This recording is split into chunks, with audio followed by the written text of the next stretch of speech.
What's up, design family, and welcome back to another episode of Fittdesign TV. So glad to have you back on the channel. On today's episode, we'll be looking at social media content platforms for fashion brands. So essentially platforms that you should use to distribute content. As a young fashion brand, you'll definitely want to get your story out there, and not only to show people what products you have to sell, but also give them an idea of the essence of your brand. Why should they buy from you, and ultimately what makes you and your story different, and how is this something that they can relate to? So there's a lot of information to unpack here, and being able to get that information across starts with content. It is the very essence of telling your story. There's a lot of different platforms out there, and getting started on any one of these platforms can be extremely daunting. On this episode, I'll run you guys through my top 5 picks, and we'll look at peak times to essentially create and distribute content on each of these platforms, because it does differ between platform and platform. This is to basically encourage you to get maximum user engagement, to make sure that your posts are being seen, and ultimately how to curate a specific post between different platforms, because a platform like Instagram is a little bit different than Pinterest. So being able to analyze and recognize what differences are between these two platforms is going to be key. So if you've ever been interested in getting started on Instagram as a fashion brand, or on Pinterest, or on LinkedIn, this is going to be the video for you. Hey guys, and welcome to Fittdesign TV. So glad to have you here. On this channel, we discuss all things sports fashion, graphic design, manufacturing, and technology. We'll discuss key topics, answer pressing questions, and provide actionable steps on starting your own product line. If you're interested in any of the above topics, stick around. You're in for a good one.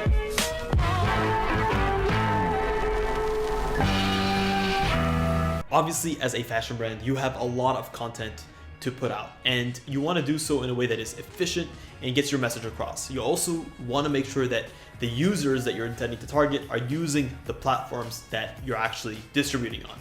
So do bear that in mind. There are a ton of great platforms to pick, but my top 5 are definitely going to be Pinterest, Facebook for some, Twitter, Instagram is a great option, and LinkedIn for a more professional setting. When it comes to platforms to post on, one of my personal favorites is definitely going to be Pinterest.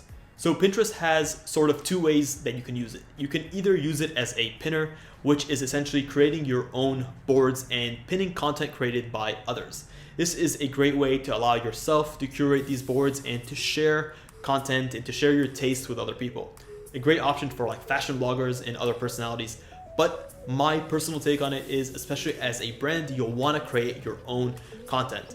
And Pinterest is really interesting because it actively encourages the pinning or reposting of other people's content. So if you are able to create content around your brand that is engaging, visually appealing, aesthetic, it's going to get pinned by others on their own boards, and that's going to help it achieve virality, right? Whereas on Instagram, you're not necessarily encouraged to repost other people's content. On Pinterest, you are. So this is a great way to get eyeballs looking at it. One big thing about Pinterest is, yes, it's extremely visually oriented. So posts with a lot of text in them don't necessarily work. And it's not necessarily like Instagram stories where you can post succession. So you can't post a post that has multiple posts in it. So do bear that in mind. It's all about creating a singular placard post and to have that be part of a larger mood board. So the idea of pins is that you get to see them in their context. One thing to note as well is when it comes to the format, I definitely recommend going for a 9:16 vertical format, sort of like Instagram stories.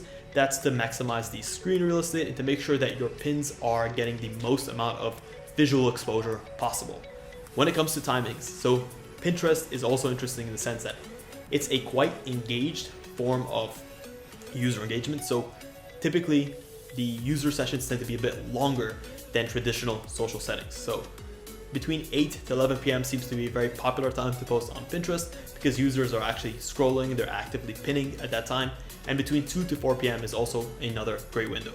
So number 2 is going to be Facebook. This is a platform that definitely needs no introduction.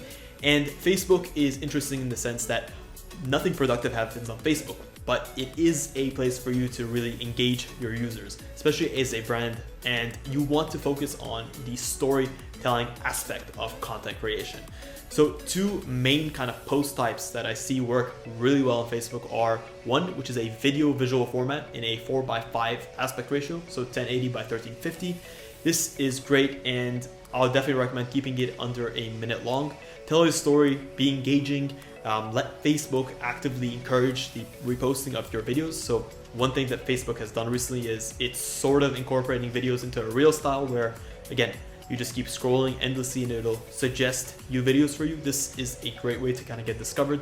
One big thing I would say about Facebook videos is make sure that you're including closed captions if you're telling a story. So most people are typically watching Facebook without audio, and being able to tell a story in a way that can be understood by many people, even non-native English speakers, is going to be key. So maybe consider adding closed captions or adding subtitles. Also, another kind of photo way to tell a story on Facebook is going to be through a carousel post. Carousel post is a singular post with multiple cards or images attached to it. So users are going to be encouraged to swipe through that post. And the idea here is that you create a flow. It doesn't necessarily have to be a singular story, but it can be that you're showcasing a collection or a specific detail set. In this case, you'll want to keep your posts to a 4:4 or a square format when it comes to time to post. So again, Facebook, like I said, is not necessarily a uber productive place. So you'll notice a lot of users are logging on in transition periods of their time. So either early morning when they first wake up, getting a morning coffee, or usually around lunchtime. So that's either between 7 and 9 a.m. or between 1 and 3 p.m. Number 3, we have Twitter. And Twitter is interesting because it sort of sets itself as the black sheep of this social media set. The reason I call it the black sheep is Twitter can be a minefield. It's a place where people are actively sharing their own opinions. It can be quite toxic if done the wrong way. But Twitter is also a great opportunity to create authenticity, to engage with your customers in a way that is not necessarily allowed in other platforms. Because Twitter encourages you to post often and to post in very minute snippets, text-based snippets. It's a way to kind of give your customers up-to-date or minute-by-minute updates if that's something that is a possibility or if that's something that is relevant. Obviously, you don't want to spam people, but Twitter has that appeal to it that other platforms don't necessarily have. One big thing I love about Twitter is it does give you the opportunity to create authenticity. It's a way to kind of show a behind the scenes in a way that other platforms don't necessarily allow you to. Also, with Twitter, the idea is to keep your comments short, simple, straightforward, to the point, and at the same time, it's extremely important that they are well written. When it comes to posting on Twitter, typically the best post times are 5 to 6 p.m. That seems to be an ideal time, usually when most people are heading home or commuting home after work, or between 12 and 1 p.m., which is usually lunchtime during work. So these are ideal times if you're looking to engage on Twitter to get more information or potentially to make your own posts. Number 4 is going to be a platform that definitely needs no introduction, and this is Instagram. Instagram is a bit of a tricky one because it's such a behemoth of a platform with so many opportunities to post in different formats and different scenarios. There are a ton of ways, but one great way to get started would be through your stories. And even in stories, you have options. You'll want to go with a 9:16 portrait format in 1080 by 1920 pixel ratio. And where you're going to want to start here is either by telling a story, by creating a succession of Instagram story posts that all relate to the same topic to give a flow or a narrative. At the same time, there's an opportunity to post less curated and less like dolled up pictures that are going to allow you to create authenticity, to show behind the scenes, and to engage more closely with your customers that can either reply, provide expressions, provide reactions to these stories. Then moving into the Instagram main page, which are your grids, you're going to have the option to post singular posts. Here, I would recommend 4:5, which is going to be 1080 across, 1350 down. And this can either be in picture format or video format. Bear in mind, when it comes to video, you're going to be limited to a single minute per post. Then you have options to do carousel style posts. Similar to Facebook, this is an option to expand on a singular post and to essentially use different slides to tell more of the story. So again, you'll want to look at creating a story that is worth telling or to expand on a topic that you think is worth looking at. For example, if you have a collection that you're launching, you can show an overview of that collection on the first slide and then encourage users to swipe right to see different views and different details of that same collection. Next, we also have Instagram Reels. So Instagram Reels are quite similar to TikTok or Facebook's Reels. It's a continuous slideshow of videos which users will swipe through. It's extremely addictive and a great place to achieve organic virality on Instagram, similar to how the Explore page used to work in the past. If you want to create more like curated content for Instagram stories or the Instagram portrait format, look at IGTV. It essentially works like YouTube episodes where you can create these end-to-end episodes that are not capped by a 1 minute time frame mark. So this is also a great opportunity to put out more consistent and more curated and professional looking episodes regarding your brand, sort of like behind the brand or new collections, or interviews that you're doing with influencers, so on and so forth. When it comes to the timing, Instagram is all over the place, but like other platforms, at the beginning of the day, typically between 7 to 9 a.m. So 7 to 9 a.m. is going to be a great time.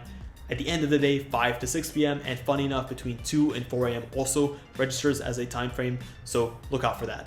And last but not least, it's going to be LinkedIn. LinkedIn is a little bit different than the others in the sense that it's structured itself as a more professional setting. So creating specific types of content for LinkedIn are going to be key. It's a great place to engage as an industry professional, to create B2B network connections, and ultimately to have a more standardized and professional look at the industry space that you're working in.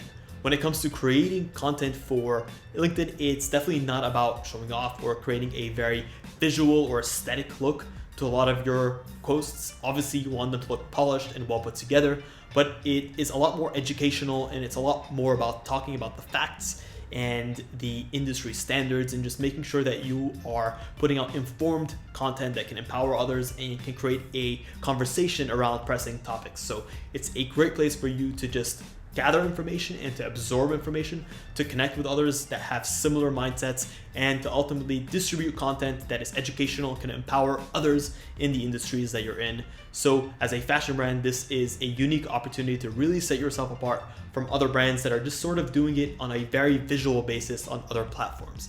When it comes to posting on LinkedIn, right around 12 p.m. sharp seems to be a good time. Also, at the end of the day, 5 to 6 p.m.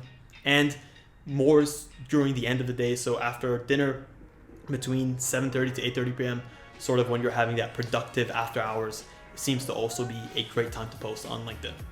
Well, that is a wrap, guys. Those are my top 5 picks for social platforms to consider posting your content on. And again, each of them has a very specific use case scenario, but I definitely encourage you to create content and to put yourself out there as a brand. This is going to go a lot longer of a way than just using paid posts. Obviously, those have their time in place, but creating that organic reach, engaging your customers in a way that feels authentic and it feels earned is going to go a long way towards creating a loyal and consistent customer base that are going to support you long term. If you guys enjoyed this video, please let us know in the comments below. Smash a thumbs up because it really does help us out. It gets this video to more and more people out there and encourages us to keep making these videos for you guys. So thank you guys once again for tuning into this episode of Fittdesign TV. Until next week, stay awesome.